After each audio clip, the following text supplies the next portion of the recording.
Hello friends, and welcome to day 2 of 12 days of fa la la la la la la la la. I know you love when I sing, so you're welcome. This is my final book haul of 2024 and it's my usual Boxing Day. Or do I usually do it on Christmas? I feel like, I don't remember. I usually post a book haul around this time. So enjoy. I wonder how few cuts I can make it through doing this. I've already wanted to cut myself off a couple times. Okay. This is Small Things Like These by Claire Keegan. I bought this for my Reading for the Aesthetic video because it's green and it was recommended for something to read around Christmas time. It is about a man and his daughters and his wife and the way he grew up differently. One day he goes to a convent and he sees somebody who is struggling, and it's about making the decision to help someone. Look outside of yourself and support other human beings. It's like a feel-good Christmas story, but it's not necessarily warm. Does that make sense? I also read Ice Planet Barbarians. This is by Ruby Dixon. This is about a woman who, amongst a whole gaggle of ladies, gets kidnapped by aliens, and then they get left on this planet, and the aliens are probably going to come back for them, but in the meantime, they're going to have to survive, and one of them leaves the spaceship to find help, and she stumbles upon a giant blue alien warrior, and they have a lot of sex. I have Jade City by Fonda Lee, which I bought so I could read it, and then I did. My thoughts are forthcoming in my wrap-up, and you will have already seen my initial feelings in the vlog, so that's a thing. Fantasy, Jade, you know. Okay, I apparently put everything everything I read for the vlog together at the top. So let's get through the rest of these because you've already heard my thoughts on them, or you should. You should go over there and watch. I'll Be Gone for Christmas, Georgia K. Boone. This is about two women who swap lives for a little bit of time around Christmas because they're both searching for something. They both find romance along the way, but also their own personal journeys of self-discovery. What? Cold Snap by Lindy Ryan is about a woman who lost her husband and is really traumatized by it because she saw it happen. And at Christmas time, she decides to go to stay in this cabin with her son and still continue like their holiday tradition, what her husband would have wanted, but she is really struggling mentally and then physically because there's a giant killer moose. It was a time. I have My December Darling by Lauren Asher, which is about a woman and a man, Catalina and Luke, and they are both participating in their best friends or sisters. Her sister, his best friend, are getting married. But she used to date her sister's fiance. And so them getting together, these two, is like a little crazy beyond what's already going on with the family dynamics. So, is my camera tilting? It's written to be, you know, fun and sexy, and I thought it was fun. The Most Wonderful Crime of the Year by Allie Carter is a story of these two authors, and they're spending the holidays together, even though they don't want to. They're like rivals at the same publishing house. And they're falling in love while we watch a crime be committed in the manor that they're staying in, and they have to solve the crime. What a joy. Everyone This Christmas Has a Secret by Benjamin Stevenson is about this man. Well, he is in the first 2 books in the series, and he has to solve like a family murder and then a murder on a train, and now he's going to this magician's show and someone is murdered there, and there's like all this list of people who he thinks it could be, and he has to solve the crime. Those are the vibes. I got sent Witchcraft for Wayward Girls by Grady Hendrix, which comes out in January. We will be reading it together in February, and that's why they sent it to me early, so I could show it to you and I could say, hey, look at it. Check it out. Do you want to read it with me? They call them the Wayward Girls, loose girls, girls who grow up too fast, and they're sent away to Wellwood House in St. Augustine, Florida, where unwed mothers are hidden by their families. So this is in the 70s, and it's these women. There's horror, because it's a horrific circumstance that they're in. There's also a little bit of witchcraft, and I guess they need to get their autonomy back and make their own decisions. And I think it's going to be a good thing for us to read together. Rest Stop by Nat Cassidy I picked up because I was reading short horror novellas. This one was my favorite, I think, of all of the like 20 that I read. It's about this guy who's on a little road trip. The road trip is not a part of it necessarily. It's a very brief intro, which is why I liked it, because I traditionally don't like road trip stories. He ends up at a gas station at a rest stop and gets trapped in the bathroom and is tormented. And it was gross and fun and silly, and I liked it. I also read Coupe de Grace by Sophia Aram, which I didn't like as much, but I would still recommend. This one I've talked about in like my wrap up in the vlog and stuff, and it's about this man who ends up in a labyrinth at the train station. He is contemplating ending his life, and instead he gets a second chance to figure out what he really wants to do while solving the mystery of where he is and how he got there. And also he has to survive, and there's some dangerous things that he encounters. This is Throne of Secrets by Carrie Maniscalco, which I bought full price because I was thinking it was going to be incredible and my favorite after I read Throne of the Fallen last year and ate it up. It was just a 3, but it's a story.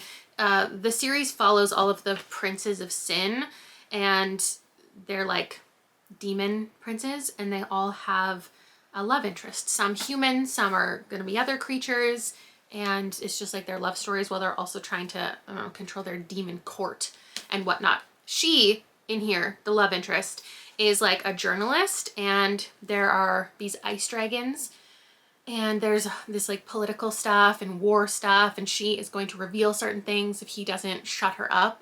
But then he feels kind of bad, I think, and so he gives her a job to do while also fucking her brains out.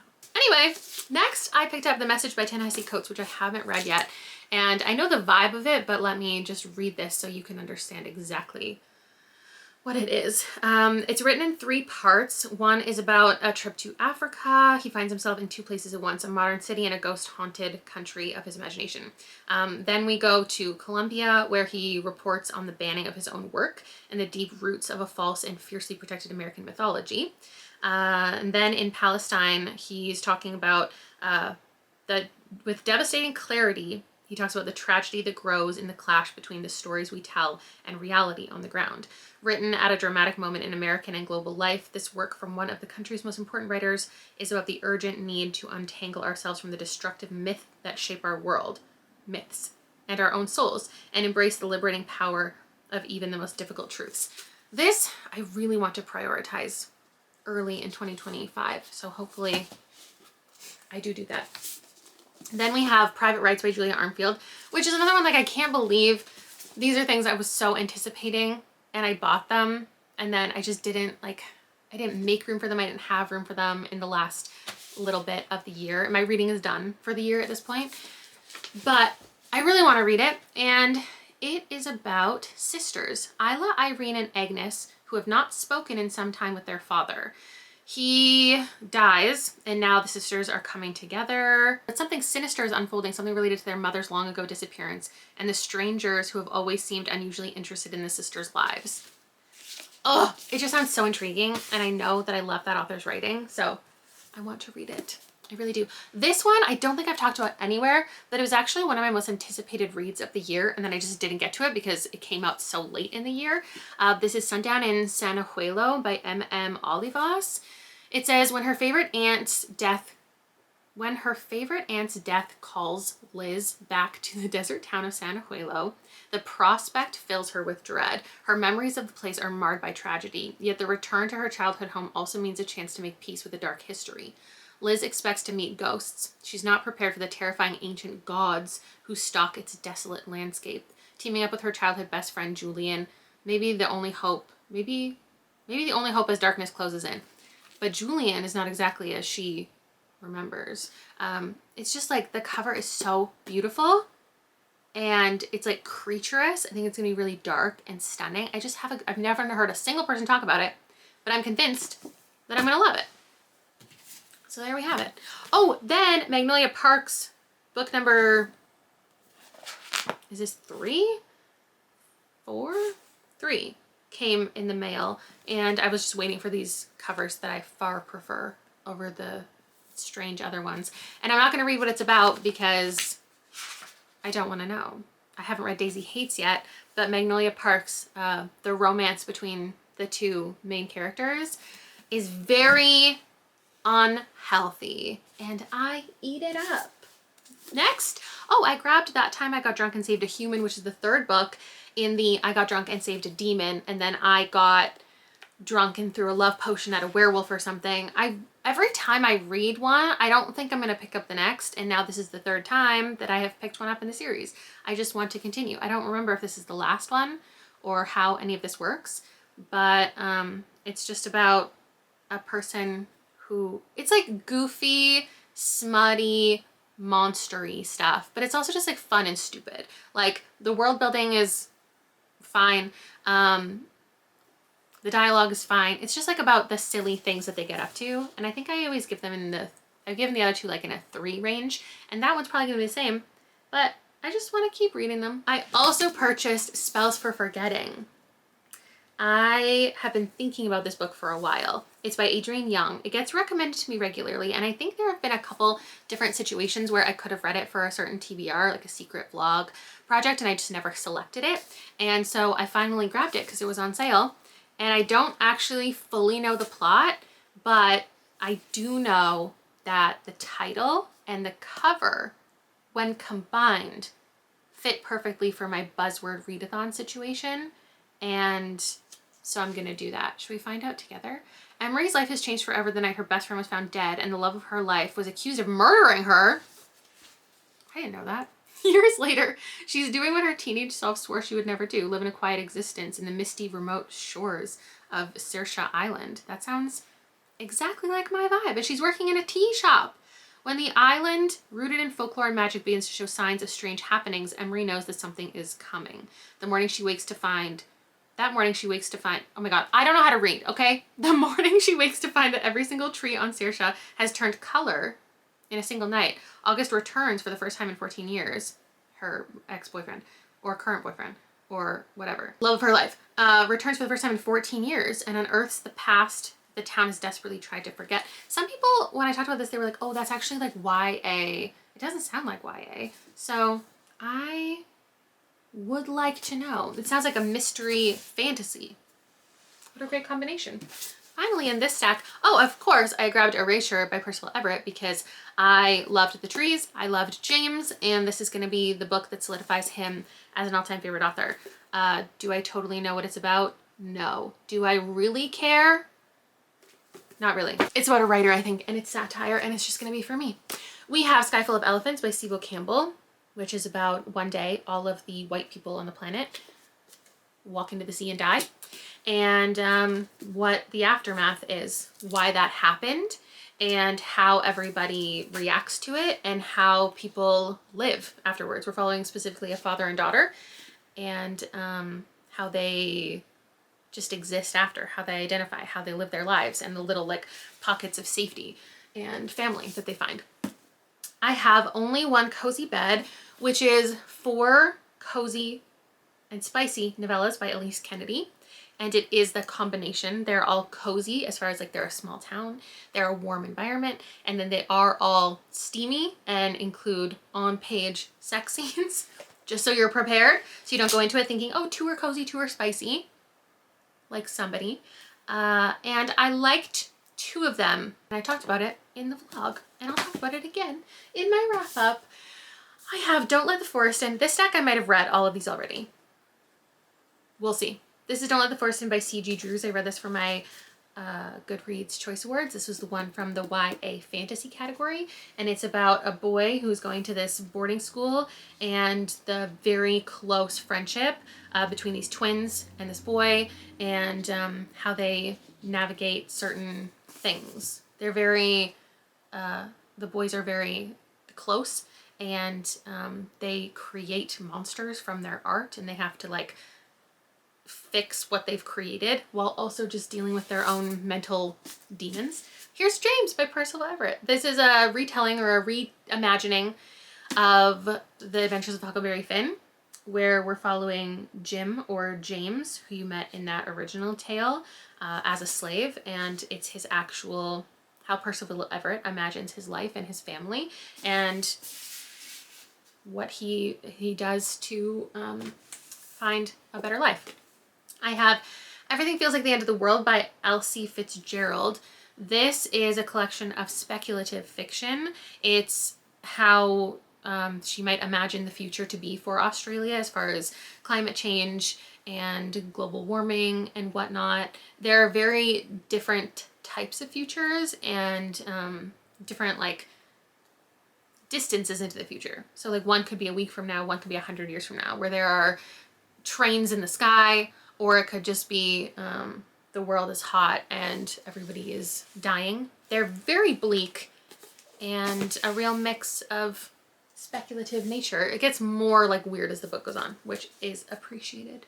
There's Always This Year on Basketball and Ascension by Hanif Abdurraqib, which is another memoir meets critical examination of people and media and celebrities and sports. This one specifically very sports heavy, and I liked it. I think he is an incredible writer.